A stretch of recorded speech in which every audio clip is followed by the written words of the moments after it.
हाय globe, कैसे हैं आप सब। 19 मई 2022 को पाकिस्तान की formal information minister Mariam Aurangzeb conference करती हैं कि पाकिस्तान में rising of inflation, stability of forex exchange reserve, उसके बाद स्ट्रेंथिंग ऑफ इकोनॉमी और डिपेंडेंसी ऑफ इंपोर्ट मुल्क की जो है वो कंट्रोल की जा चुकी है। जून में पाकिस्तान के फाइनेंस मिनिस्टर मुफ्ता इस्माइल की तरफ से ये स्टेटमेंट देखने को मिलता है कि पाकिस्तान को 2.3 बिलियन डॉलर्स का जो लोन है चाइना की तरफ से मिल चुका है और पाकिस्तान की इकोनॉमी जो स्टेबल है, ना ही सिर्फ स्टेबल बल्कि ग्रोथ कर रही है। 7 माह बाद पाकिस्तान के जो फॉरेक्स रिजर्व थे वो 7 माह पहले तकरीबन से 15 बिलियन डॉलर थे और अब 7 माह बाद वो कम होकर 4 बिलियन डॉलर रह चुके हैं, जो सिर्फ पाकिस्तान की 4 हफ्ते की इंपोर्ट का खर्चा उठा सकते हैं। मुल्क को टोटल ही इस टाइम कर्जे पर चलाया जा रहा है और पाकिस्तान को चाइना जैसी कंट्री, चाइना जैसा दोस्त कर्जा नहीं दे रही। इन शॉर्ट ये कि पाकिस्तान में इन्फ्लेशन एट इट्स पीक, पिछले लास्ट डेकेड की जो इन्फ्लेशन है इस टाइम हाई है और पाकिस्तान की इकोनॉमी को श्रीलंका के साथ ही कंसीडर किया जा रहा है।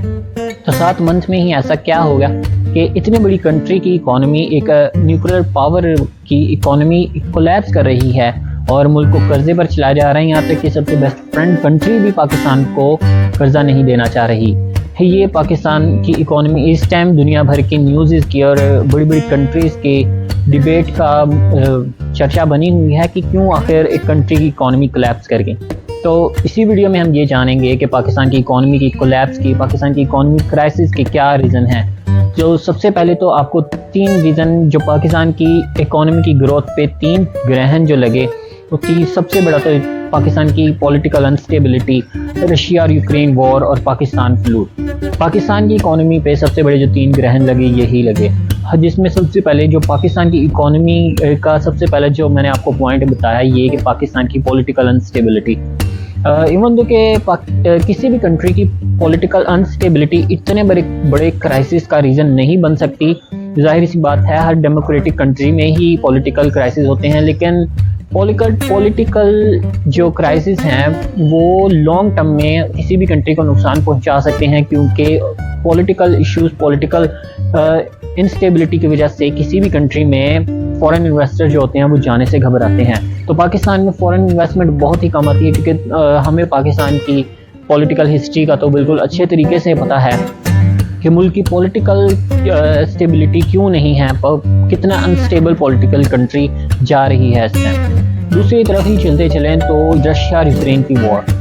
रशिया किसी भी कंट्री की, किसी 2 कंट्री की वॉर की वजह से हम उसमें इन्वॉल्व भी नहीं, तो हमारी कंट्री की इकोनॉमी कैसे क्राइसिस में आ गई। सबसे पहला सवाल यही रहेगा कि जब हम वॉर में इन्वॉल्व नहीं हुए तो हमारी कंट्री में क्राइसिस किस तरह आ गई, इकोनॉमिकल क्राइसिस, और वो भी इतने खतरनाक। तो आपको मैं सीधी तरह ये बताता चलूँ कि गौर से सुनने की जो बात है कि पाकिस्तान जो है यूक्रेन से बहुत बड़ी मिकदार पे वीट, गंदम इंपोर्ट करता था। इवन के आपको बताऊं अगर कि पाकिस्तान जो है यूक्रेन का 3rd लार्जेस्ट कंज्यूमर था वीट का, और साथ ही साथ जिसकी वजह से पाकिस्तान में आटे की कीमतों में हमें इजाफा देखने को किस कदर देखने को मिला, और जो ऑयल और गैस की प्राइसेस इस तरह बढ़ी इस वॉर की वजह से। यूक्रेन से तो वो नहीं लेते हम, तो यूक्रेन से तो नहीं ऑयल और गैस लेते, लेकिन रशिया की इन्वॉल्वमेंट जो थी वॉर में उसकी वजह से पाकिस्तान में ऑयल और गैस की प्राइसेस इस कदर इंक्रीज देखने को मिली कि पाकिस्तान की आम जनता उसको अफोर्ड ही नहीं कर पा रही। अभी तो हमें कितनी वीडियोस देखने को मिल रही है कि लोग प्लास्टिक के बैग्स में गैस भरवा के लेकर जा रहे हैं क्योंकि उनके पास सिलेंडर खरीदने के पैसे नहीं हैं।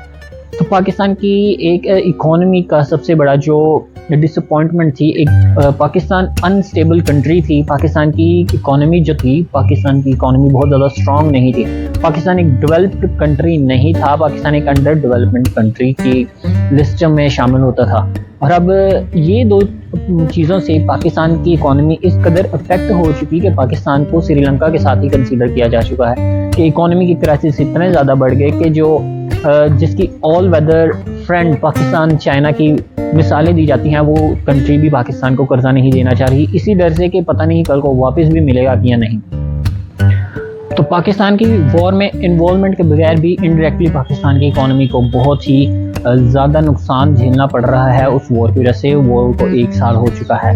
और तीसरा पॉइंट जो है पाकिस्तान को, वो एक नेचर डिज़ास्टर है। पाकिस्तान की इकॉनमी इतनी स्ट्रॉन्ग नहीं थी कि पाकिस्तान इतने बड़े फ्लूड को, इतने बड़े कुदरती नुकसान को बर्दाश्त कर सके। अब मैं इसकी रीज़न आपको यही बताता चलूँ कि पाकिस्तान जो है एक एग्रीकल्चर कंट्री है।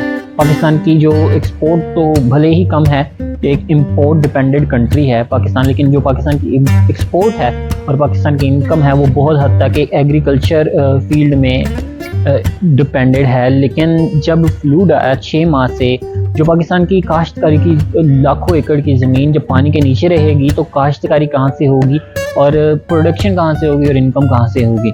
कि OCHA की आपको रिपोर्ट के मुताबिक बताता चलूँ कि सिर्फ जो चावल की फसल है 6 मिलियन टन का लॉस चावल की प्रोडक्शन में हमें देखने को मिला। और अगर आप हिसाब लगा सकते हैं कि अगर सिर्फ चावल में ही 6 मिलियन टन का लॉस देखने को मिला है, तो उसके बाद कॉटन भी है और वीट भी पाकिस्तान बनाता है और एक्सपोर्ट भी करता है और अपने यूज़ के लिए भी इस्तेमाल करता है।